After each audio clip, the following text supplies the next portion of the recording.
Yung jowa mo ba, mahal ka kasi kailangan ka?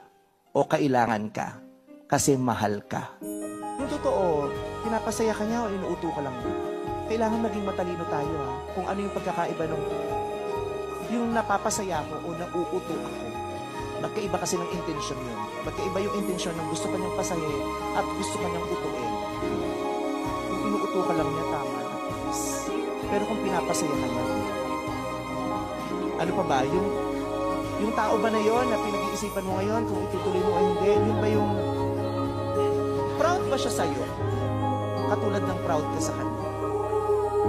Kasi kung hindi siya proud sa'yo, kung di kaya kayang ipagsigawan, kung di kanya kayang ipakilala, kung tinatago ka niya, wag, hindi mo deserve yun.